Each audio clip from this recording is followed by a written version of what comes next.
ሰላም ሰላም ዩናይትዳውያን እንዴት ናችሁ? ቤተሰቦቻችን ተገኝተናል። ዩናይትዳዊ የሆኑ የተለመዱ መረጃዎችን ይዘን ከዓለም ዋንጫው ጋር አያይዘን የዩናይትድ ንክኪ ያላቸውን መረጃዎች እናደርሳለን። የዩናይትድ ተጫዋቾች በወዳጅነት ጨዋታ ተአምር እየሰሩ ነው። ዶርጉ ትላንት እንደው እጅን በአፍ የምታስጭር በጣም አስገራሚ የሆነች ጎል አስቆጠረ። ትችን ነገር እናያለን። ማክሰኞ ለዩናይትድ ለመፈረም ተስማማ። ቅዳሜ ዝውውሩ ሙሉ ለሙሉ የወረቀት ስራው ስምምነቱ ተጠናቀቀ። ሄርዊጎ ተባለ። እሁድ ዕለት ግን እንደው ያላሰበው ደውል ደረሰው ከወደ አሜሪካ እና የብራዚል ብሔራዊ ቡድንን አሁን በዚህ ሰዓት ተቀላቀለ። የዩናይትዱ አዲስ ፈራሚ ኤደርሰን ፊርማውን ባያኖርም የዩናይትድ ንብረት ባይሆንም ለጊዜው በሕግ ግን ተጫዋቹ አሁን ወደ ብራዚል ብሔራዊ ቡድን ካምፕ ተቀላቅሏል። የሚያስገርም ሳምንት አሳለፈ ኤደርሰን፣ እናየዋለን። በዩናይትድ ዝውውሩ ላይ ተጽዕኖ ያመጣል ላያመጣም ችግሩን እንዲሁም ጥቅሙን እነግራችኋለሁ። የዶርጉን ጎል መሰረት አድርገን ስለ ተጫዋቹ የሆነ ነገር እንላለን። ቤተሰቦቻችን የማዝራዊ ጉዳት እስከ ዓለም ዋንጫ ተከትሎት ሄዷል። በጣም አሳሳቢ ነው። ዩናይትድ እዚህ ቦታ ላይ ተጫዋች ማስፈረም አለበት። በእነኚህ ፉልባኮች ዩናይትድ የሊጉን ዋንጫ ማንሳት አያስበው ስላቸው የነበረው በዚህ ምክንያት ነው። ይሄ ልጅ ገና በዓለም ዋንጫው ላይ እንዲህ ተጎዳ ተብሎ መወራቱን እና በዝውውር በተለይ ኢንትራ ፍራንክፈርቱ የተከላካይ መስመር ተጫዋች ነው እና ይህን ተጫዋች ዝውውር በተመለከተ ዩናይትዶች በጣም አጥብቀው የሚፈልጉት እና የዩናይትድ አመራሮች በተለይ ቪቨል እና ዊልኮክስ ወደ ዩናይትድ እንዲመጣ የሚፈልጉት ብራውን የተባለ ብራውን ናትናኤል ብራውን የተባለ የፍራንክፈርት የግራ ተከላካይ ዝውውርን በተመለከተም መረጃ እንዲሁ አደርሳችኋለሁ ማለት ነው። በጣም የሚያስገርመው ነገር የብሩኖ ፈርናንዴስ የፕሪሚየር ሊግ የዓመቱ ምርጥ ተጫዋች መባሉ እንደማይቀር ያረጋገጠ አንድ ቪዲዮ ወጥቷል። ምንድነው ይሄ ቪዲዮ የሚለው ነገር እነግራቸዋለሁ። ራፋኤል ሊያው የዓለም ዋንጫ ቀይ ካርድ ቅጣት ያስከትልበት የሆነው እንዲሁም ስለ ዩናይትድ ዝውውሩ ከሚታመኑ የዜና ምንጮች መረጃ አለን። የሊልማን ዳይን ምርጫ የትኛው ክለብ መጫወት እንደሚፈልግ መረጃ አለን። የማቲያስ ፈርናንዴስ አዲስ ነገር አለ እነግራችኋለን። የቶናሊ መረጃ ተያይዟል አብሮ።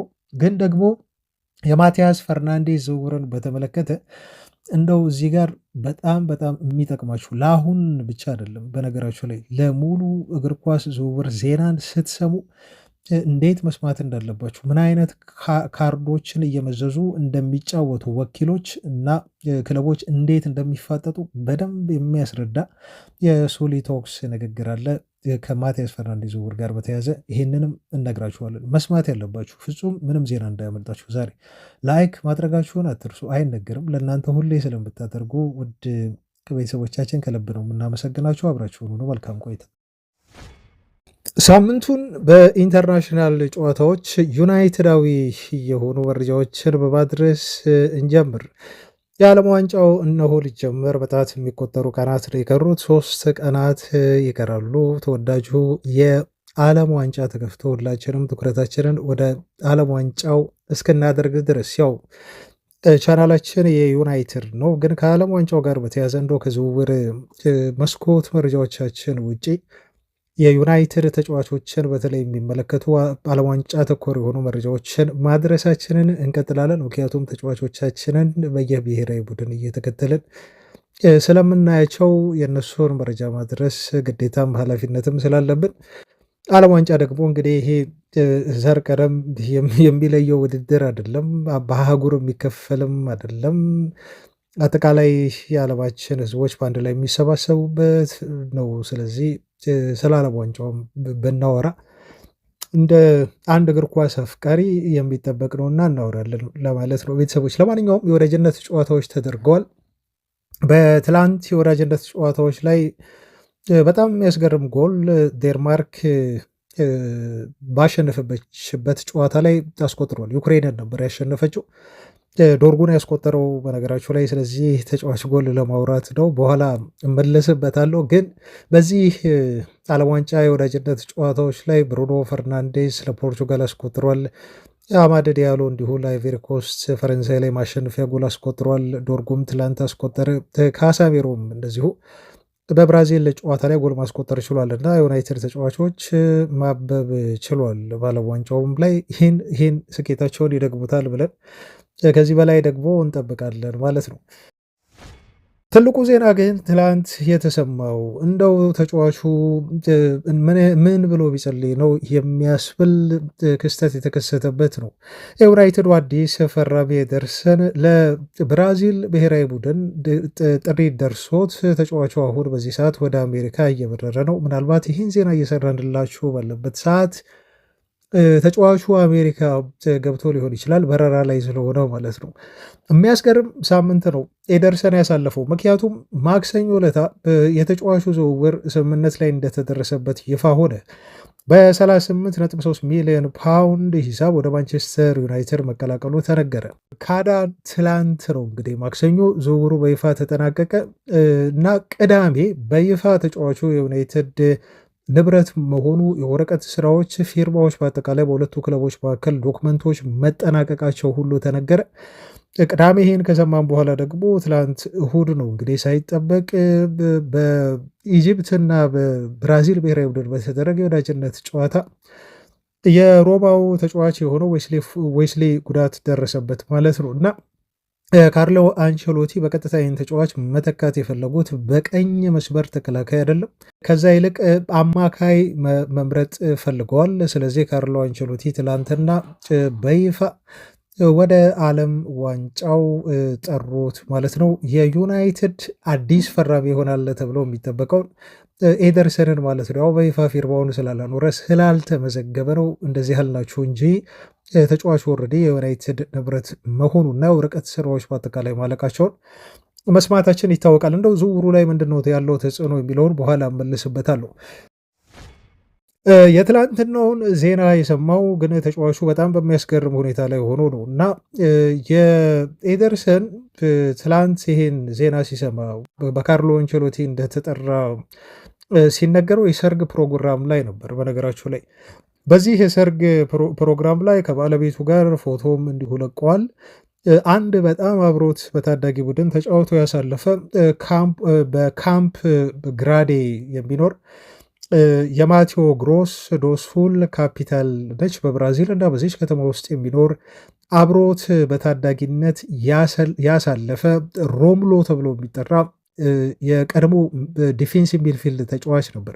በክሩዜሮ አብሮ ያውቀዋል፣ የልብ ጓደኛው ነው። ስለዚህ እዚህን ተጫዋች የሰርግ ስነስርዓት ለመገኘት ነበር ወደ ካምፕ ግራዴ ተገኝቶ ተጫዋቹ በሰርግ ፕሮግራም ላይ ታድሞ የነበረው ማለት ነው። እና ያንን የሰርግ ፕሮግራም ግን ተጫዋቹ መጨረስ አልቻለም። ምክንያቱም በጣም አስቸኳይ የስልክ ጥሪ ደረሰው። ተጫዋቹ የስልክ ጥሪ የደረሰው ከብራዚል እግር ኳስ ፌዴሬሽን ፕሬዚዳንት ነው። ከዛ በኋላ ደግሞ ካርሎ አንቸሎቲ ለተጫዋቹ እንደደወሉ ተጫዋቹም በፍጥነት ካለበት ፕሮግራም ለቆ በመሄድ ሻንጣውን እንዲሸክፍ እና በኤርፖርት እንደዚሁ በረራዎች ሳያመልጡት በፍጥነት ዛሬ አሜሪካ እንዲገባ በሚል ተጫዋቹ በፍጥነት ወደ ኤርፖርት እንዲያመራ ታዘዘ።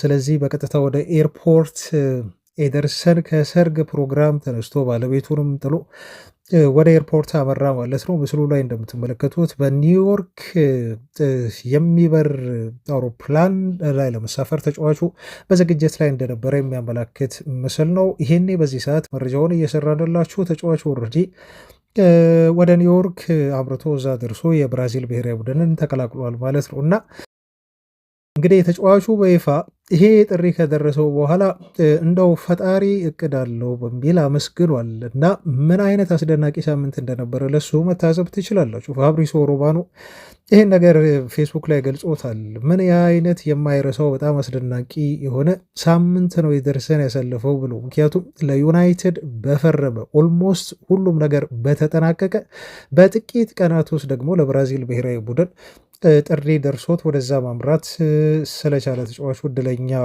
ነው ብሎታል። ግን ተጫዋቹ ፈጣሪ እቅድ አለው። የሰው ልጅ የሆነ ነገር ቢያቅድም ግን የሱ እቅድ ከሰው ልጅ እቅድ ፍጹም የበለጠ ነው በሚል አመስግኗል። ተጫዋቹንም እንግዲህ ምሕረቱን እንዲያወርድለት ለተጎዳው ልጅ እንደዚሁ መልካም ምኞቱን ገልጿል ማለት ነው እና የመጀመሪያው የዓለም ዋንጫ ነው በነገራችሁ ላይ ኤደርሰን። እንደውም አንዳንድ የዩናይትድ ደጋፊዎች ይሄ ተጫዋች ለብራዚል ብሔራዊ ቡድን ተጠርቶ መጫወት ያልቻለ ልጅ ነው ለዩናይትድ መቶ የሚጫወተው ብለው ፍጹም ሲተቹት ነበረ። ግን ካርሎ አንቸሎቲ በቀጥታ የቀኝ ተከላካይ ጠርተው እሱን ከመተካት ይልቅ የተኩት ግን በአማካይ ተጫዋቹ በኤደርሰን መሆኑ በጣም አስገራሚ ሆኗል። ለማንኛውም ቤተሰቦቻችን የብራዚል ብሔራዊ ቡድን ግን ከፍተኛ የሆነ የጉዳት ሰለባ የሆነ ቡድን ይመስላል። በጣም ቋሚ ሆነው ምናልባት የዓለም ዋንጫ እንዲያነሱ ሊረዷቸው የሚችሉ ተጫዋቾች እየተጎዱባቸው ነው። የዌስሊን ጉዳት ጨምሮ ዌስሊ በራይት ባክ ቦታ ላይ የሚጫወት የሮማ ተጫዋች ነው ታውቃላችሁ። ከሱ ውጭ ኤደር ሚሊታው እንዲሁ ሴንተር ባክ ቦታ ይጫወታል። ሮድሪጎን ታውቃላችሁ፣ የሪያል ማድሪድ የአጥቂ መስመር ተጫዋች እንዲሁ በአታኪ ሚድፊልድ ቦታ ላይ በቋሚነት መጀመር የሚችል ልጅ ነበር። ከዛ ውጭ የቼልሲው ስቴቫው ዊሊያምስም ሁሉ በጉዳት ምክንያት እንዲሁ የብራዚል ብሔራዊ ቡድንን ሳይቀላቀል ቀርቷል። ይሄ ተጫዋች አስደናቂ የሆነ የቀኝ ክንፍ የአጥቂ መስመር ተጫዋች እንደሆነ ታውቃላችሁ። ስለዚህ እንደው የጆዋው ፔድሮን ጉዳይ እዚህ ጋር ሳንጨምር ብራዚል 4 ያህል ወሳኝ ተጫዋቾች በጉዳት ምክንያት ብሔራዊ ቡድን ሳያገለግሉ ይቀራሉ ማለት ነው። ጆዋው ፔድሮ ያው የምርጫ ጉዳይ ነው እና ትላንት እኔ እንደውም አስገርሞኛል። ለነገሩ ቦታቸውም አንድ አይደለም፣ ግን ብዙ ሰዎች በኤደርሰን ጥሪ ምክንያት በጆዋው ላይ ፔድሮ ላይ ሲሳለቁ ነበር።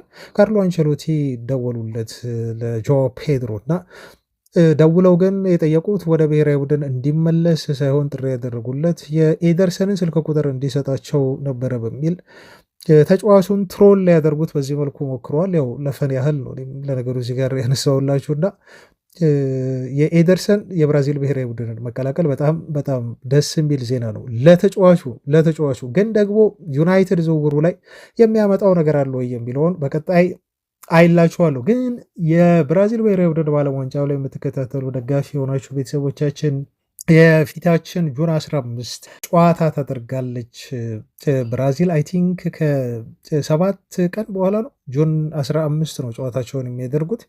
ዛሬ በፈረንጆቹ ጁን 8 ነው። ስለዚህ ከ7 ቀናት በኋላ ብራዚል እና ሞሮኮ በኒውዮርክ ኒው ጀርሲ ስቴዲየም የዓለም ዋንጫ የመጀመሪያ ዙር ጨዋታቸውን የሚያደርጉ ይሆናል። ብራዚል እና አፍሪካዊቷ ሞሮኮ በአንድ ምድብ መመደባቸው ይታወቃል።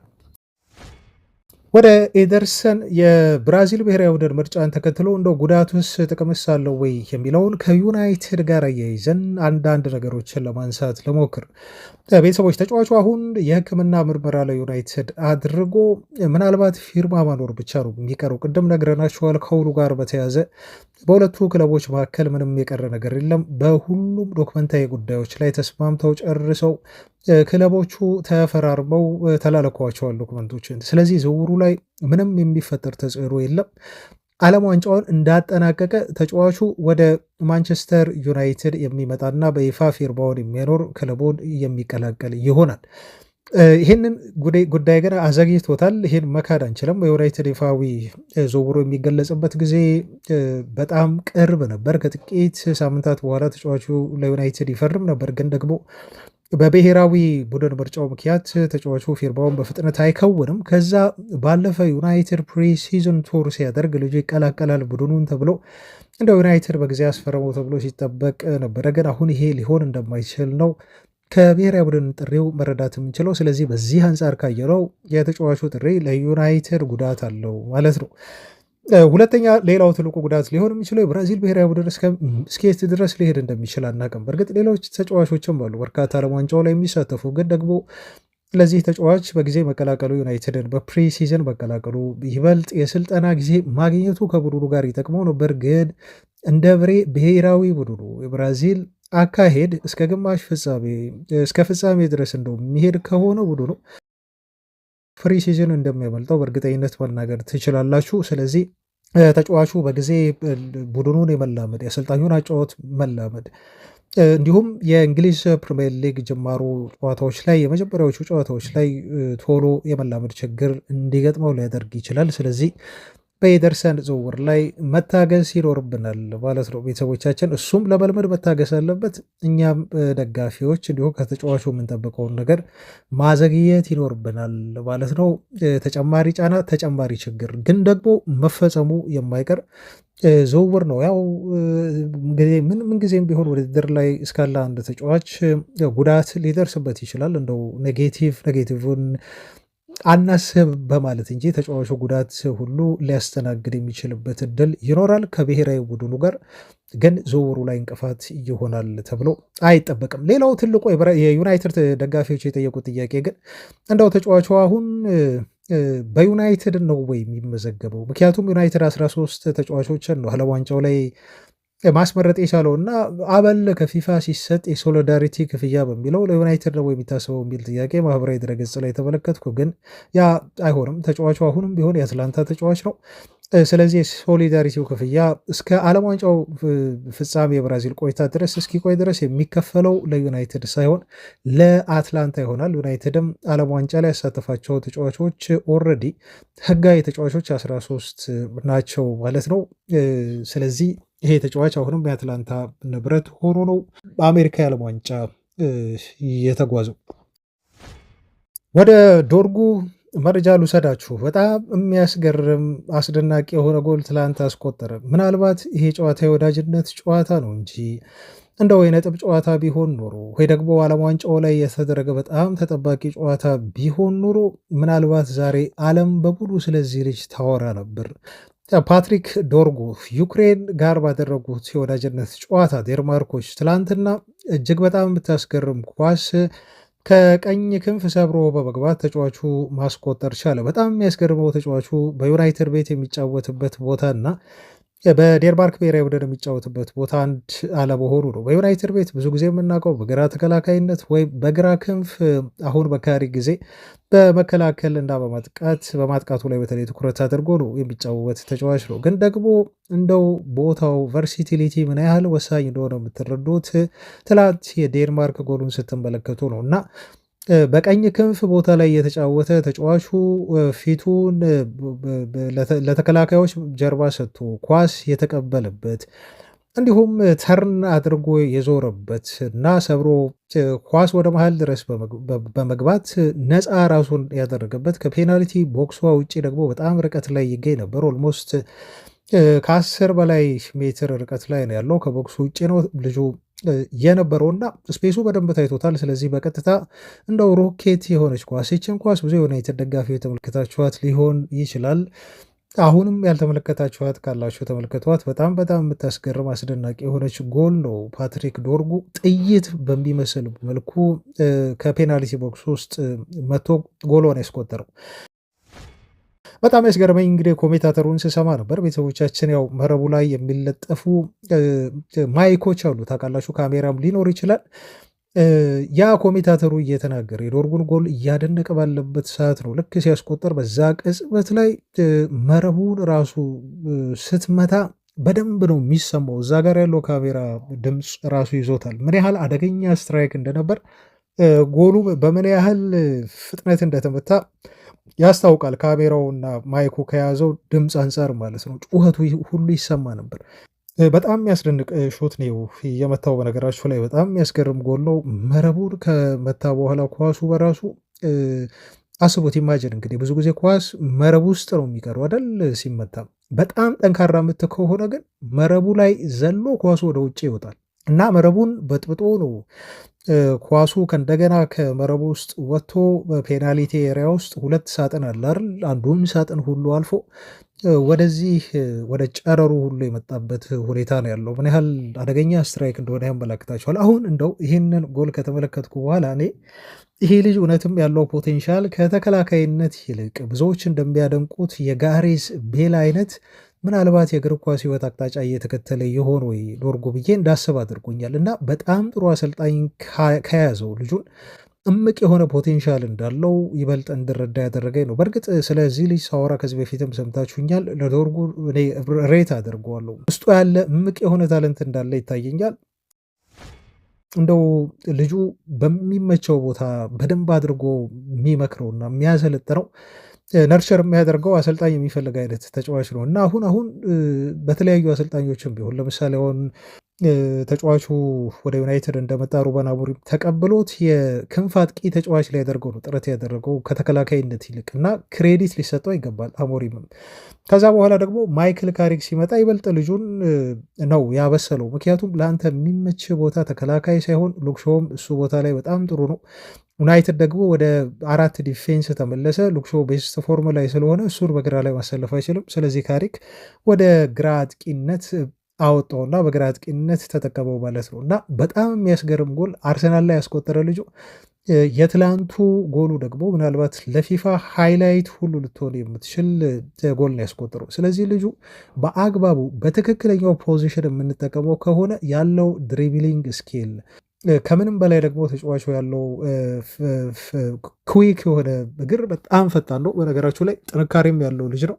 ልጁ ይህን ጠንካራ ጎን ተጠቅሞ ምናልባት ቀጣዩ ጋሬት ቤል ሊሆን የሚችልበት እድል እንዳለ ነው የምትረዱት ማለት ነው። እና ይህን ልጅ በቀጣይ ሲዝን በየትኛው ሚና እንዴት አድርጎ ካሪክ ይጠቀመዋል የሚለውን ማየት በጣም በጣም አጓጊ ነው። ከአርሰናሉ ጨዋታ በኋላ እንደው ባይጎዳ እዛ ጨዋታ ላይ ኖሮ የዩናይትድን ሲዝኑን ይበልጥ ያሳምር የነበረ ልጅ ነው።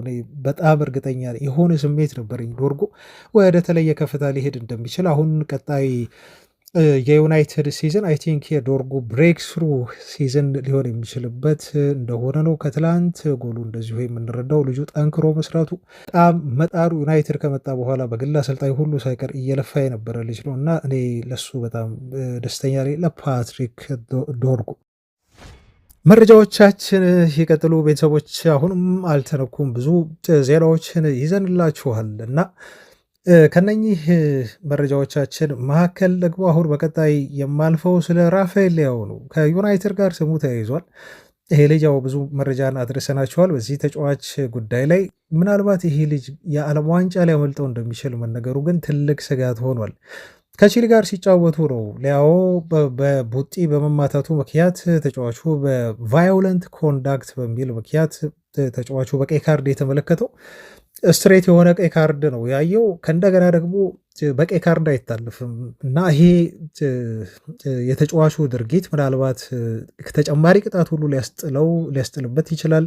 3 ጨዋታዎችን ሁሉ ሊቀጣ ይችላል ተብሎ ተነግሯል። በጣም መጥፎ ዜና ነው ለሱ። ምክንያቱ ዝውውር ለመፈጸም ራሱን አዘጋጅቷል። ከኤሲ ሚላን ጋር ለመልቀቅ ተጫዋቹ ሁሉ እንግዲህ በአደባባይ ወጥቶ ክለቦችን ኑና አስፈርሙኝ የሚል ጥያቄ ሁሉ እስከ ማቅረብ የደረሰ ልጅ ነው እና በወዳጅነት ጨዋታ እንደው ምንም በማይጠቅም ጨዋታ በዛ መልኩ በቀይ ካርድ መውጣቱ ለልጁ ራሱን እንዳያሳይ ዓለም ዋንጫው ላይ ሊያደርገው ይችላል። ፖርቹጋልንም ጎርቷል፣ ራሱንም ጎርቷል። ያው እና ገና ነው አልተወሰንም። ምናልባት ፊፋ ተመልክቶት ቫዮለንት ኮንዳክት ነው ብሎ ካሰበ ግን 3 የፖርቹጋል የመደብ ጨዋታዎች በሙሉ ሊያመልጦት ይችላሉ ተብሏል።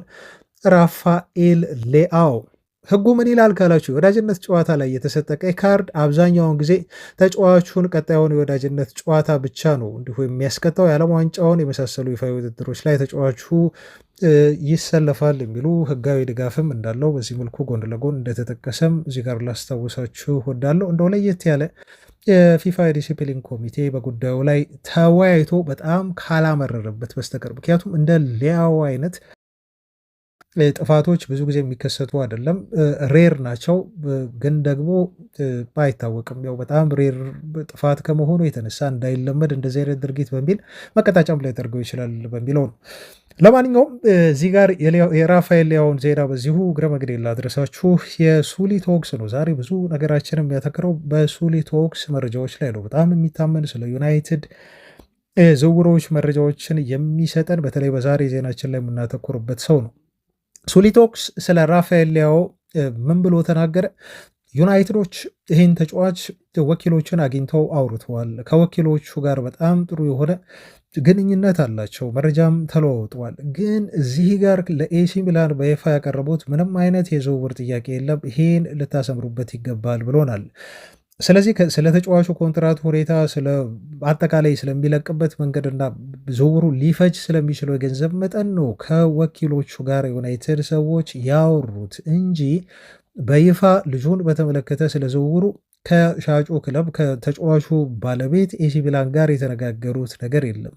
በውስጥ የዩናይትድ አመራሮች ለተጫዋቹ ከፍተኛ ቦታ አላቸው። ምናልባት እዛ ቦታ ላይ ተጫዋች ካስፈረሙ ከሚመለከቷቸው ተጫዋቾች መካከል አንዱ ራፋኤል ሊያው ነው።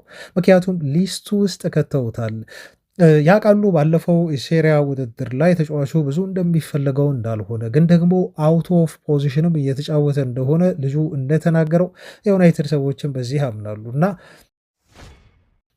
ተጫዋቹም በተለይ ወደ እንግሊዝ መጥቶ የመጫወት ፍላጎት ስላለው እንዲሁም ዩናይትድን በቃለ መጠይቁ ላይ መጥቀሱ እና የክለቡም ፈላጊው በሆኑ ለዝውውሩ ጥሩ እድል እንዲኖራቸው ሊያደርግ ይችላል። ግን የተጫዋቹ ጉዳይ ገና ነው። ዩናይትድ ግራ አጥቂ ቦታ ላይ ማንን ማምጣት እንዳለበት አልወሰነም። ግን ሊያው ሊስት ውስጥ ካሉ ተጫዋቾች መካከል አንዱ ነው ብሎናል ሱሌ ቶክስ።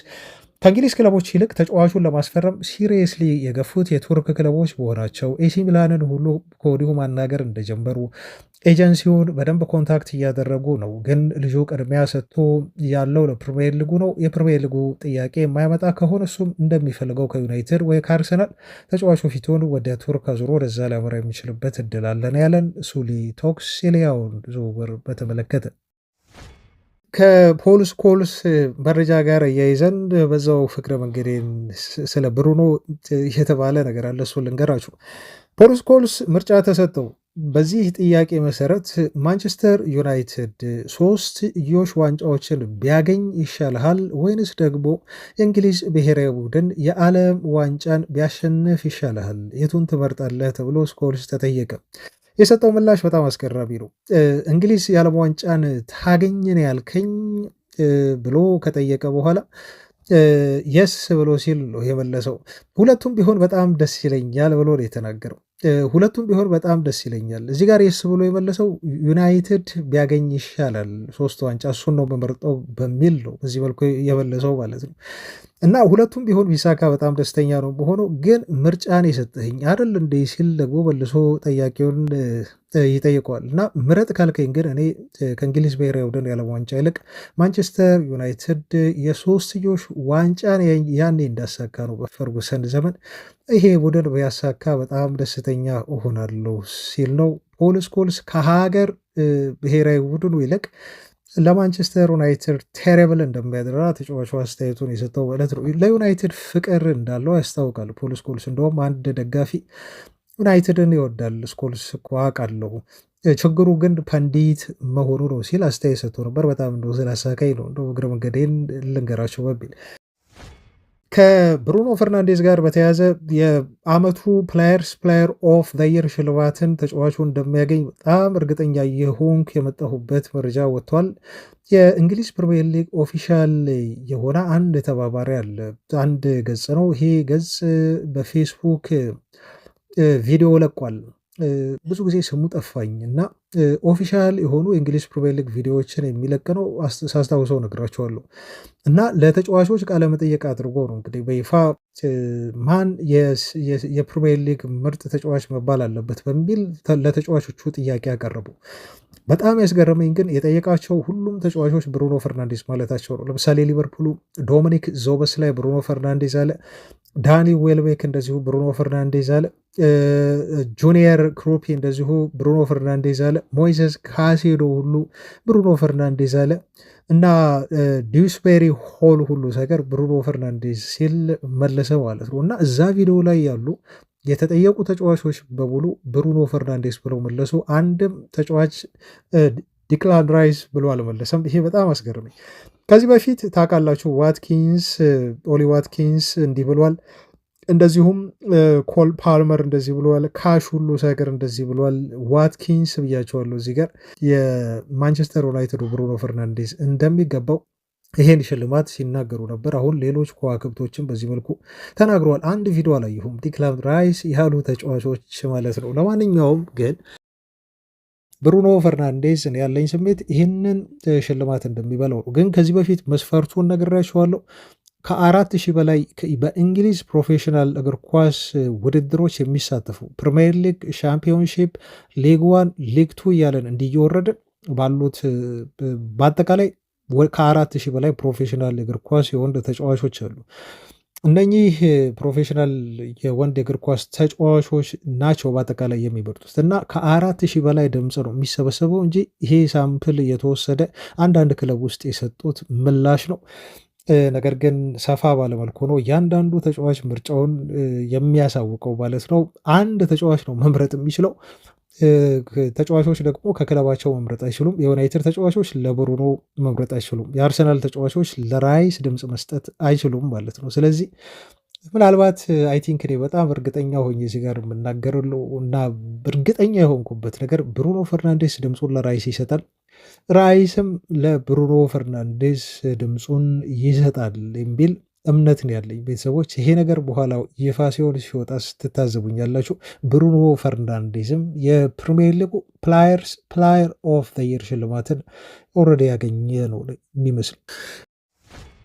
ወደ ዝውውር መረጃዎቻችን እንለፍ ቤተሰቦች። የማንቸስተር ዩናይትድ ሰዎች ከሚያጠናክሯቸው ቦታዎች መካከል አንደኛው የተከላካይ መስመር መሆኑን ከዚህ በፊት መረጃ አድርሰናችኋል። እንደው በቅደም ተከተል እየሄዱ ነው እንጂ ቡድኑ ብዙ ገና የሚያስፈርማቸው ተጫዋቾች እንዳሉ ከኤደርሰን ዝውውር በኋላ እንዲሁ የምታውቁት ነገር ነው እና በሌፍት ዊንግ ፖዚሽን ቦታ ላይ ትላንት እንደው የሊያውን መረጃ እንዲሁ ሰሞኑን ሳደርሳችሁ ነበር። ትላንትም እንዲሁም ዛሬም ስለ ራፋኤል ሊያው ያለውን ጉዳይ እንዲሁ ነግረናቸዋል። ከዛ ውጪ ግን ክለቡ አሁን የተከላካይ መስመር ለማጠናከር በግራ ተከላካይነት ቦታ የያዛቸው ተጫዋቾች እንዳሉ ስንነግራችሁ ነበር። በተለይ የኒውካስል ዩናይትዱ ሉዊስ ሆልን የተመለከተ መረጃ አደረስናችሁ። ይሄን ቦታ ማጠናከር ቅድሚያ የሰጡት ነገር እንደሆነም ነው አሁን ይበልጥ እያረጋገጥን የመጣ ነው እና ይበልጥ እንደው ተከላካይ እንዲያስፈርሙ ከሚያደርጉ ነገሮች መካከል ደግሞ አንዱ ትላንት የተከሰተው ነገር ነው። በዓለም ዋንጫ ጨዋታ ላይ የሞሮኮ ብሔራዊ ቡድን ጨዋታ ሲያደርግ ተመልክታችሁ ከሆነ ቤተሰቦቻችን ከኖርዌይ ጋር አንዳቻ ነው ጨዋታቸውን ያጠናቀቁት እና ጨዋታ ሊያደርጉ 5 ቀናት ብቻ የሞሮኮ ብሔራዊ ቡድን በቀረው ጨዋታ ላይ ተጫዋቹ ተጎዳ። የለምበርነው የዩናይትዱ ተጫዋች ነው ማዝራዊ ጉዳት ያስተናገደው ማለት ነው። ለጥንቃቄ ሲባል ተጫዋቹን ቀይረው አስወጥተውታል እና ይሄ ተጫዋች ምናልባት የመክፈቻ ጨዋታ ሁሉ ሊያመልጦ ይችላል የሞሮኮ ብሔራዊ ቡድን። ስለዚህ እንደዚህ አይነት ጉዳቶችን ስናይ ከዚህ በፊት ብያቸዋለሁ፣ ዩናይትድ እነኚህን ፉልባኮች ይዞ ተከላካዮች ይዞ የፕሪሚየር ሊግ ዋንጫን መብላት ባያስብ ይሻላል። አውቃለሁ ቡድኑ እንደው አማካይ ክፍሉን ካጠናከረና ቀደም ብሎም የአጥቂ መስመሩ በደንብ አድርጎ አጠናክሯል። ዩናይትድ ችግር የለበትም። ከ30 በላይ ጎል ያስቆጠሩ አጥቂዎች ነው ያሉት። አማካይ ክፍሉ ከተጠናከረ የዩናይትድ በጣም ደካማ ዊክ ሊንክ የሚሆነው ኔክስት ሲዝን ትረስ ቤተሰቦች ካልተጠናከረ የተከላካይ መስመሩ ነው የሚሆነው። የፕሪሚየር ሊጉን ዋንጫ ማናነሳም ከሆነን የሚያሳጣር የተከላካይ መስመሩ ነው፣ በተለይ የዩናይትድ ፉልባኮች ማለት ነው እና እዚህ ቦታ ላይ ዩናይትድ አሁን ተጫዋች ማስፈረሙ ይበልጥ ግድ የሚልበት ጊዜ ላይ የደረስነው እና ይዋቸው የዩናይትድ ፉልባኮች በሉክሾ መቼ እንደሚጎዳ አናውቅም፣ ፈጣሪ ነው የሚያውቀው ቤተሰቦቻችን። ማዝራዊ ደግሞ እጅግ የተደጋገመ ጉዳት ነው እየደረሰበት ያለው። ማርቲኔዝ ደሴም ታሪክ ነው፣ ተመሳሳይ ሂስትሪ ነው ከዚህ ተጫዋች ጉዳት ታሪክ የምናውቀው። ፕላስ አሁን ደግሞ ቀዶ ጥገና በማድረግ ላይ የሚገኘው እና አሁን ሆስፒታል ያለው ኦልሬዲ ቀዶ ጥገናውን ጨርሷል። የሆላንድ ብሔራዊ ቡድን የተከላካይ መስመር ተጫዋቹ ማቲያስ ዴሊክት ነው። ሃሪ ማጉዌር እድሜው በጣም ገፍቷል። ስለዚህ ከሱ ብዙ ይሄን ያህል ሲዝኑን ሙሉ የሚደረጉ በ40-50 ጨዋታዎች ላይ እንዲሰለፍ የምትጠብቁት ተከላካይ አይደለም ቤተሰቦቻችን። ሌሎቹ የዩናይትድ ተከላካዮች ደግሞ እድሜያቸው ገና ነው። ይህን ያህል ከፍተኛ ኃላፊነት እየተሻሻሉ ቢሆንም ከፍተኛ ኃላፊነት መሸከም የሚችሉ ሴንተር ባኮች አይደሉም እና የዩናይትድ የተከላካይ መስመር መጠናከር ግድ ይለዋል በጣም ቢያንስ አትሊስት በዚህ ክረምት የዝውውር መስኮት ሁለገብ የሆነ ተከላካይ ዩናይትድ ማስፈረም አለበት። ወደዛ ልንሄድ ነው። አሁን ዜናው የናትናኤል ብራውንን መረጃ የሚያደርሳችሁ ነው የሚሆነው። ናትናኤል ብራውን በጣም ተፈላጊ የሆነ የኢንትራ ፍራንክፈርት ግራ ተከላካይ መስመር ተጫዋች ነው። በነገራችሁ ላይ በአርሰናል ይፈልጋል፣ በባየር ሙኒክ በጣም በጥብቅ ይፈልጋል። እንደውም ሰሞኑን ባየር ሙኒኮች ልጁን ለማስፈረም ተስማምተዋል በግል ተብሎ በጥቅማ ጥቅም ከተጫዋቹ ጋር እንደጨረሱ ተገልጾ ነበር። ግን ደግሞ መጨረሻ ላይ ከክለቡ ኢንትራ ፍራንክፈርት ጋር በተጫዋቹ መሸጫ ገንዘብ ዙሪያ ስምምነት ላይ መድረስ ስላልቻሉ የተጫዋቹን ዝውውር እንዲሁ ሊፈጽሙት አልቻሉም ማለት ነው እና አሁን ዩናይትድ ይሄን እድል አግኝቷል። ባየር ሙኒኮች ከልጁ ጋር ጨርሰው በገንዘቡ ዙሪያ ከፍራንክፈርት ጋር መስማማት ስላልቻሉ ዩናይትድ ከሉዊስ ሆል ይልቅ እንደው በተሻለ ይህን ልጅ የማስፈረም እድል አለው ብለው ጋዜጦች እንዲዘግቡ ሆኗል ማለት ነው። 60 ሚሊዮን ዩሮ ነው የሚጠየቅበት። ይሄ ደግሞ ዩናይትድ ለኒውካስሉ ሉዊስ ሆል ለማውጣት ፈቃደኛ ከሆነው ገንዘብ ጋር ተመጣጣኝ ነው። ወደ 51.8 ሚሊዮን ፓውንድ ማለት ነው። ባየር ሙኒኮች 50 ሚሊዮን ዩሮ ነው ያቀረቡት፣ 43 ሚሊዮን ፓውንድ ማለት ነው። ስለዚህ በመካከላቸው የ7 ሚሊዮን ፓውንድ ልዩነት አለ። በዛ ምክንያት ዝውውሩ ከስምምነት ላይ ሳይደረስበት ቀረ ማለት ነው። ዩናይትድ በተለይ ዩናይትድ እና አርሰናል ሁኔታውን በጣም በቅርበት እየተከታተሉ ነው ያሉት። ብዙ ጎል አስቆጣሪ አይደለም፣ 4 ጎል ነው ያለው፣ 4 አሲስት ብቻ አለው ማለት ነው። ግን ደግሞ ትልቅ ጠቀሜታው ልጁ ለዩናይትድ መፈረም አለበት ብዬ ያልኳቸው ከሊዊስ ሆል ይልቅ ልጁ በሌፍት ባክነት ይጫወታል፣ ፕላስ በራይት ባክ ቦታ መጫወት ይችላል። በሁለቱም ቦታ አሰልጣኙ ሊጠቀሙ ይችላል ማለት ነው። ስለዚህ ይሄ ልጅ ለዩናይትድ በጣም በጣም ጠቃሚ ተጫዋች ፈራሚ ይሆናል ማለት ነው። እንደው በተከላካይነት ቦታ ብቻ አይደለም፣ ልክ አሁን ዶርጉ እንደሚጫወተው ሁሉ በሌፍት ዊንግ ቦታ ሁሉ በአጥቂነት መጠቀም የምትችሉት ቨርሳታይል የሆነ ተጫዋች ነው ማለት ነው እና ይሄን ልጅ ለማስፈረም ዩናይትድ በተለይ በሁለት የክለቡ አመራሮች ምክንያት ዊልኮክስ በጣም አጥብቆ ነው የሚወደው። ክሪስቶፈር ቪቭል ደግሞ ብዙ ጊዜ ከጀርመን ተጫዋቾችን በመመልመል እና የንስር አይን ያለው ቤንጃሚን ሼሽኮን ከሌብዚሽ እንድናስፈርም የረዳን ሰው ነው። ቪቭል እና ስፖርቲንግ ዳይሬክተሩ ዊልኮክስ ተጫዋቹን በጣም ያደንቁታል ተብሎ ተነግሯል። እነዚህ ሁለት ሰዎች ከወደዱ ደግሞ ይሄ ዝውውር የመሆን እድል እንዳለው መረዳት ትችላላችሁ። ልጁን ባየር ሙኒክ ሂሳቡን አሻሽሎ ካልቀማ በስተቀር ዩናይትድ ቅድሚያ የሰጠው ቦታ አለ። ቅድሚያ የሰጧቸውን ዝውውሮች ነው ለመፈጸም እየጣሩ የሚገኙት። በዚህ መሀል ካልተነጠቁ በስተቀር ልጁ አሁንም የዩናይትድ የግዢ ሊስት ውስጥ ይገኛል ነው የተባለው። ወደ ግራ የአጥቂ ቦታ ዜና ስንመጣ አሁን የሱሊቶክስን መረጃ ነው ማደረሳቸው። ከሊልማን ንዳዬ ጋር በተያያዘ አንድ መረጃ ወጣ። ቅድም የራፋኤል ሊያውን ጉዳይ ስለነገርናችሁ በዛ መረጃ ላይ ለመጨመር ያህል ነው። ሊልማን ንዳዬን በተመለከተ አሁን ዩናይትዶች ሊስታቸው ውስጥ ያካተቱት የአጥቂ አማራጭ እንደሆነ በክንፍ ቦታ ተረጋግጧል።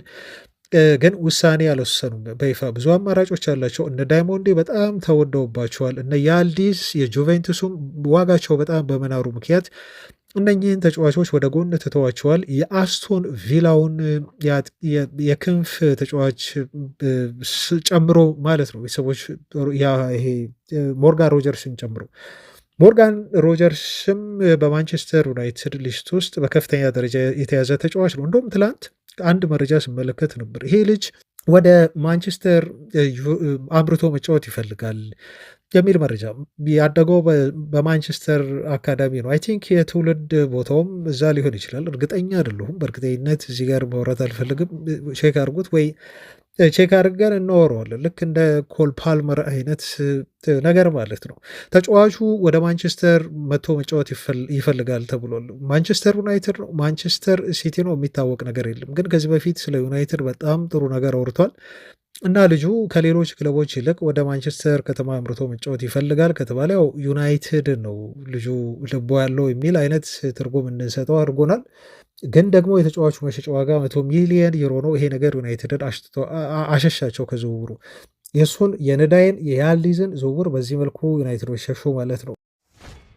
አሁን እንደው ከነኚህ ተጫዋቾች በግማሽ ገንዘብ ሊያገኟቸው የሚችሏቸውን ልጆች እየተመለከቱ ይገኛሉ። ለዛ ነው ሊያው ላይ የተኮሩት። ሊልማን ንዳይንም ትኩረት አድርገውበታል። እንደውም ጥሩ ዜና እዚህ ጋር ሊልማን ንዳይ ከኤቨርተን የሚወጣ ከሆነ የዩናይትድ ዝውውር ለሱ የህልም ዝውውር ነው ተብሎ ተገልጿል። ብዙ ተጫዋቾች ለዩናይትድ መጥተው መፈረም እና የማንቸስተር ዩናይትድን ማሊያ አድርገው መጫወት እንደ ትልቅ ህልምና እድል አድርገው ነው የሚያዩት። የሊልማን ንዳይም ሀሳብ በቀዳሚነት ለማንቸስተር ዩናይትድ መፈረም ነው ተብሏል። ዩናይትዶች እንግዲህ ቅድሚያ የሚሰጡትን ሰጥተው ወደ እነኚህ ዝውውሮች ሲመለሱ ተጫዋቹን ያመጡታል ወይ የሚለውን አብረን የምናይ ነው የሚሆነው። ቤተሰቦች መረጃዎቻችንን እንቀጥል። በጣም የምትጠብቋቸው ወሳኝ የሆኑ የዝውውር መረጃዎች ይቀርባሉ። ስለዚህ ላይክ አድርጎ ደግፉን፣ ሀሳብ አስተያየቶቻችሁን ስጡ እና አትቀዛቀዙ። ውድ አድማጮቻችን ሞቅ ሞቅ አድርጉት። ቻናሉ እናንተ ነው የኛ አይደለም። እንደውም እንደ ሌሎች የክለቦች ቻናሎች በተለይ ክለብ ላይ ብቻ የሚያተኮሩ ቻናሎች እንዲደግፉን እንደዚህ አድርጉ ብለን ባንክ አካውንት አስቀምጠን እንዲሁ እናስቸግራችሁ። ወደፊት የምናስቸግራችሁ ከሆነ አብረን እናያለን። አሁን ግን እንደው በነፃ በፍሪ ሰርቪስ ብቻ ላይክ በማድረግ አስተያየት በመስጠት ነው መደገፍ ያለባችሁ። ሰብስክራይብ በማድረግ እንደዚሁም ለሌሎች አድማጮች እንዲደርስ ሼር ማድረግም ትችላላችሁ እኮ በጣም ቀና በጣም ሲምፕል የሆነ ክፍያ ነው፣ ለእኛ ግን ለእናንተ ፍሪ የሆነ እና ሼር አድርጉልን። ኢሞ ላይ በተለይ እንዲህ ብታግዙን በጣም በጣም ደስ ይለናል። ዩናይትድ ብዙ ደጋፊ ያለው ቡድን ነው አይደል? ኢትዮጵያ ውስጥ እንኳን አንዳንድ ሳምፕሎችን እየወሰዱ እንዲሁ ጥናት ለማድረግ ሙከራ ያደረጉ ጋዜጠኞችን፣ መረጃ የሰበሰቡ ሰዎችን እናውቃለን። ከነሱ ዳታ እንደምንረዳው ዩናይትድ ከአርሰናል የበለጠ እንደው ሳምፕል ሲባል 100,000 ወይ 200,000 ሊሰጥ ይችላል እና ኤግዛክት የሆነ ቁጥር ላያመለክት ይችላል። በእርግጥ ግን እንደው ከአርሰናል ምናልባት ሊበልጥ የሚችል ደጋፊ ኢትዮጵያ ውስጥ እንዳለ እርግጠኛ ሆኜ ባላወራም ግን መገመት ይህን ይችላሉ። የመላው ዓለሙን እንኳን ትተን ማለት ነው። መላው ዓለም ላይ ስለሚታወቅ ይህን ወይስ ደግፉን ለማለት ያህል ነው። አድማጮች በእናንተ ነው ቻናሉ የቆመው ያለው፣ ወደፊትም የሚቀጥለው በእናንተ በአድማጮቻችን ምክንያት ስለሆነ። ወደ ቀጣይ ዜና ሳልፍ የዝውውር ዜናዎችን ነው ላለመደጋገም ያህል እንደው ፈጠን ፈጠን ብዬ ዋና ዋና ነጥቦችን ብቻ አወራላችኋለሁ። ምክንያቱም አንዳንድ መረጃዎች ይሰለቻሉ፣ ግን አፕዴት ለማድረግ ያህል ነው። እንደው ምን አዲስ ነገር አለ፣ ምን ወደፊት ዝውውሩ ተራምዷል የሚለውን ለመግለጽ በምሞክርበት ጊዜ መረጃ ይዤ ቀደም ያለውን ልደግም እችላለሁ ግን ኤንዌይስ ፈተን አድርጌ ላቀርብላችሁ ልሞክር የዛሬውን መረጃዎቻችን። ለምሳሌ አንደኛው የቶናሊ ጉዳይ ነው። ስለ ቶናሊ ትላንት በደንብ አውርተናል። የቶናሊን ዝውውር በተመለከተ ልጁ ወደ ዩናይትድ የመምጣት እድል አለው ወይ የሚለውን በስፋት ነው እስከ ምክንያት በማቅረብ ድረስ ላብራራላችሁ ሙከራ ያደረጉት። አዳዲስ ክለቦች እንደፈለጉት ገልጸናል። አርሰናል ይፈልገዋል፣ ሲቲ ይፈልጋል። የሚፈለገውን መስዋዕትነት ይህን ልጅ ከፍለው ለማምጣት ፈቃደኛ ናቸው። ትልቁ ግን አሁን ዩናይትድን የሚለየው ምንድን ነው? የዩናይትድ ዝውውር የሞት ሽረት ጉዳይ ነው። ልክ ሲቲ ኢሌት አንደርሰንን ብሎ እንዳለው ሁሉ አርሰናል ደግሞ ለዙቢሜንዲ ከቨር ወይ ደግሞ እሱን ቤንች የሚያደርግ አማካይ ነው እየፈለጉ የሚገኙት። ስለዚህ በቅድሚያ የምናየው ከሆነ ለዩናይትድ ልጁ ይበልጥ አስፈላጊና ወሳኝ ተጫዋች ነው። ለዛ ነው ኮት ኦፍሳይድ የተባለው የዜና ምንጭ እንዲሁም ከጣሊያን የሚወጡ ሪፖርቶች ዩናይትድ 80 ሚሊዮን ፓውንድ ሂሳብ ለማቅረብ አንዳንዶቹ ተዘጋጅተዋል፣ አንዳንዶቹ ደግሞ እንዲሁ አቅርበዋል የሚል መረጃ ይዘው እየወጡ የሚገኙት ማለት ነው። አሁንም ግን ኒውካስሎች በተጫዋቹ መሸጫ ዋጋ ላይ የያዙትን አቋም እንዲሁ አልተውም። በአቋማቸው የጸና ነው። 100 ሚሊዮን ፓውንድ ይፈልጋሉ ከዚህ ልጅ ተብሏል። ስለዚህ ዩናይትድ ሊያቀርብ የሚፈልገው ገንዘብ እና ኒውካስል እንዲቀርብለት የሚፈልገው ገንዘብ መካከል የ20 ሚሊዮን ፓውንድ ልዩነት አለ ማለት ነው። ይሄ በቶናሊ ዝውውር የሰማነው መረጃ ነው። ዩናይትድ ዝውውሩን ለመፈጸም ቀድሞ እየመራ እንደሆነ ከሌሎች ክለቦች ግን ተፎካካሪ እንዳለበት ደግሞ እዚህ ጋር ይሄ መረጃ ያመላክተናል። ሌላው የማቲያስ ፈርናንዴዝ ነው። ማቲያስ ፈርናንዴዝን ለማስፈረም በምናደርገው ጥረት ላይም ተመሳሳይ ችግር ነው የገጠመን። ምናልባት እንደ ቶናሊ 100 አልተጠየቅን ይሆናል፣ ግን 80 ሚሊዮን ፓውንድ ለመክፈል ፈቃደኛ ያልሆነ ክለብ አይደውልልን ሁሉ ብሏል ነው ያለው ዘ አትሌቲክ። እንግዲህ ለመደራደር ፈቃደኛ የሆኑት በዚህ ገንዘብ ነው። ለምን ይሄን እንዳሉ ደግሞ ያው ይገባቸዋል፣ ብዙ ፈላጊ ክለቦች ስላሉት ነው። ዩናይትድ ግን እንደ መነሻ 55 ሚሊዮን ፓውንድ የሚል ሪፖርት አይቻለሁ። እንደው ይሄ ምንድን ነው ንግግር መክፈቻ የሚባል የመጀመሪያ ሂሳብ ማለት ነው። እና ምናልባት ዌስትሃም ዩናይትዶች ለዚህ ለዩናይትድ ዝግጅት ምን ምላሽ ይሰጣሉ የሚለውን አብረን የምናይ ይሆናል እንጂ ዩናይትድ በ55 ሚሊዮን ፓውንድ ልጁን ላያገኘው እንደሚችል በጣም ግልጽ ነው። ብዙ ዩናይትድን የጠቀመው ነገር እዚህ ልጅ ዝውውር ላይ ደጋግሜ ተናግሬያለሁ። ፈርናንዴዝ ዩናይትድ ለመጫወት መፈለጉ ነው። ከዛ ውጭ ደግሞ 2 ፖርቹጋላውያን ተጫዋቾች አሉን። የሚያደንቀው ብሩኖ ፈርናንዴዝ ሞክሼው፣ ከዛ ውጭ ደግሞ ዲያጎ ዳሎትም የሀገሩ ልጅ አለ። እነዚህ 2 ልጆች ሁሌ ነው ከፈርናንዴዝ ጋር ኮንታክት የሚያደርጉት። እንደው ተሳክቶለት ወደ ዓለም ዋንጫ አልሄደም እንጂ ልጁ ዓለም ዋንጫ ላይ ቢሄድ ኖሮ ምናልባት ዌስትሃሞች ዋጋውን ሁሉ ሊጨምሩ የሚችሉበት እድል ነበር። ግን ለዩናይትድ ደግሞ በማሳመን ደረጃ ቅርብ ሆነው ዲያጎ ዳሎ እና ብሩኖ ፈርናንዴዝ የዝውውር እድገቱን መጠየቅ እዛው ጫና ሊያሳድሩበት ይችላሉ። ግን ደግሞ ዓለም ዋንጫ ላይ ሆነውም ልጁን ከማግባባት ወደኋላ አላሉም እና ዩናይትድ የልጁ ፍላጎት እዚህ ጋር አለ። ፕላስ የሁለቱ ተጫዋቾች እገዛ ሲታከል ዝውውሩን የመፈጸም እድል አለው ነው የተባለው። አሁን ወደ ሱሊቶክስ መረጃ ልውሰዳችሁ። በማቲያስ ፈርናንዴዝ ዝውውር ላይ ይህ ተአማኝ ጋዜጠኛ ሱሊቶክስ በዚህ መልኩ አስተያየቱን ሰጠ። ለፈርናንዴዝ በጣም ቅርብ የሆኑ ሰዎችን አውርቻለሁ። ለሱ ቅርብ የሆኑ ካምፖችን ባናገርኩት መሰረት የሰጡኝ ፊድባክ ፐርሰናሊ ተጫዋቹ ወደ ዩናይትድ ማምራት እንደሚፈልግ ነው። ተጫዋቹ በማይክል ካሪክ በከፍተኛ ደረጃ ይደነቃል። ያለው ቁጥራዊ መረጃዎች፣ ዳታዎቹ በሙሉ በጣም የሚያስገርሙ ናቸው። እንደው የዳታው ዲፓርትመንት ብቻ አይደለም ልጁን በዚህ መልኩ ያደነቁት ሌሎች ብዙ አድናቂዎች በዩናይትድ የተለያዩ ዘርፎች አመራር ውስጥ ያሉ ሰዎች ሁሉ ሳይቀር በልጁ ከፍተኛ እምነት አላቸው። በጣም በከፍተኛ ደረጃ ነው የሚያደንቁት በሚል ዳታ ብቻ ሳይሆን የሚደግፈው ኢቨን እያንዳንዱ ዲፓርትመንት ያለው ዩናይትድ ሰዎች ከአመራር ጀምሮ ተጫዋቹን እንዲመጣ ይፈልጋሉ ብሏል።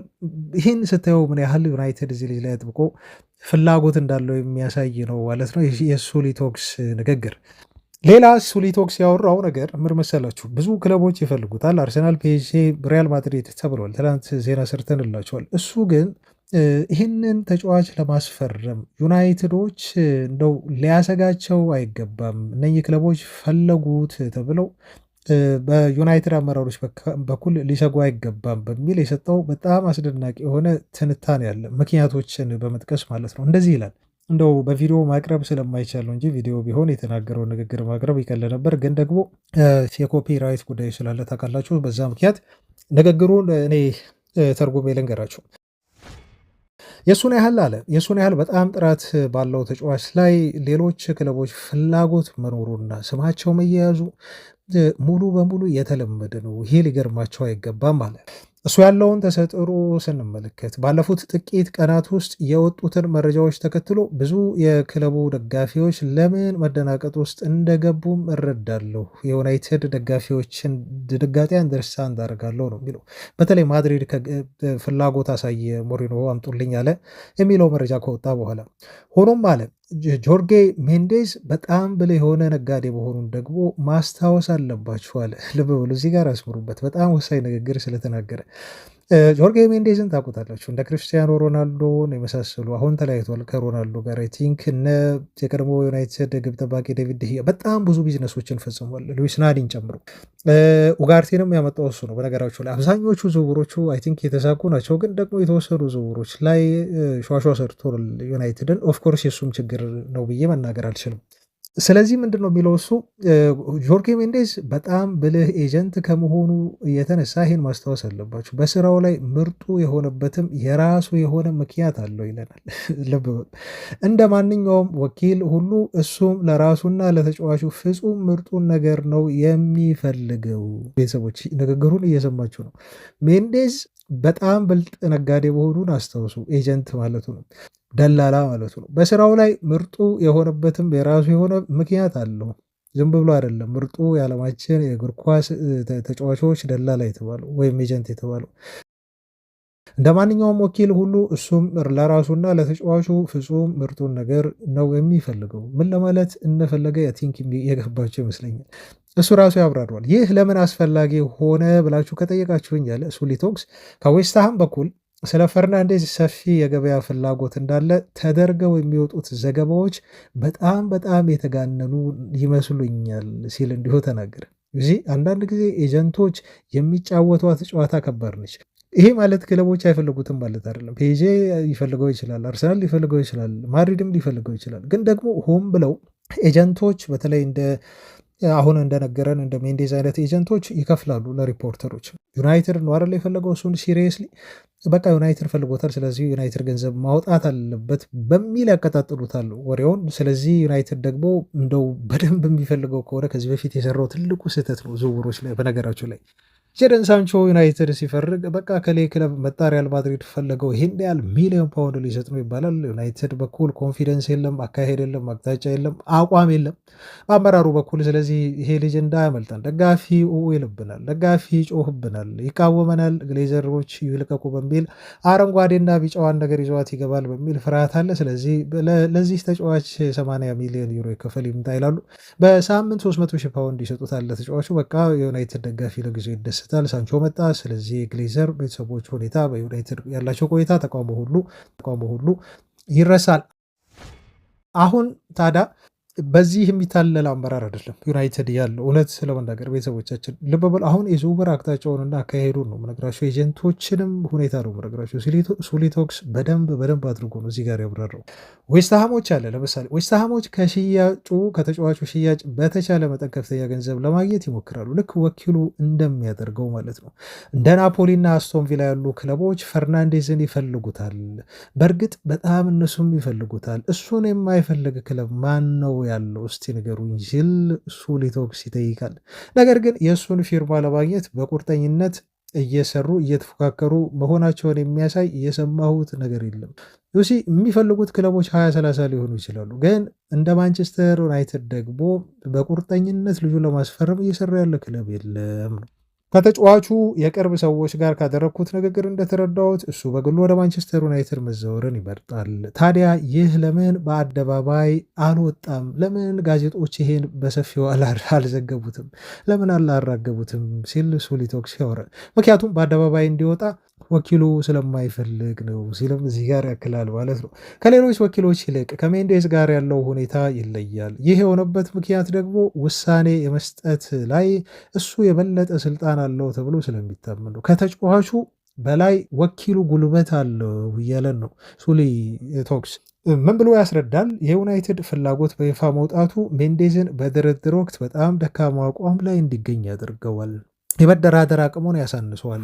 በአንጻሩ ግን ብዙ ክለቦች ተጫዋቾችን እንደሚፈልጉት የሚያሳዩ ካርዶችን መዘህ ስትጫወት ግን በድርድሩ ላይ የበላይነቱን ታገኛለህ ሲል በቃ አሁን ምን አይነት ካርድ አውጥቶ ሜንዴዝ እየመዘዘ እየተጫወተ እንደሆነ ምናልባት በብዙ ዝውውሮች ላይ ዩናይትድ ላይ የሚፈጸሙ ይሄ ከፍተኛ የተጋነነ ገንዘብ የማውጣትና ተጫዋችን ከአቅም ካለው ብቃት በላይ ገንዘብ መጠየቅ ለዝውውር በተለይ በዩናይትድ ቤት እንዴት እንደተለመደ በደንብ አድርጎ ነው ሱሊቶክስ እየነገረን። በዚህ ዝውውር እንደው ሀሳብን በፈርናንዴዝ ዙሪያ በደንብ እዚህ ጋር ለሌሎችም ዝውውሮች ትምህርት ይሆናቸው በሚል ነው ቤተሰቦች የዩናይትድ ፍላጎት እሱ ወደ ዩናይትድ መምረጡ በይፋ የሚታወቅ ከሆነ ሜንዴዝ ጉልበት ያጣል፣ ፓወር ያጣል። ስለዚህ ጋዜጦች ይሄን አያወሩት፣ ይሄን አይዘግቡም፣ ወይም ደግሞ እሱ ከፍሎ ይሄ ነገር እንዲወራ አያደርግም። እሱ ከፍሎ ፔድ የሆኑ ሪፖርቶች እንዲሰሩ የሚያደርገው ሪያል ማድሪድ ተጫዋቹን ስለመፈለጉ ነው።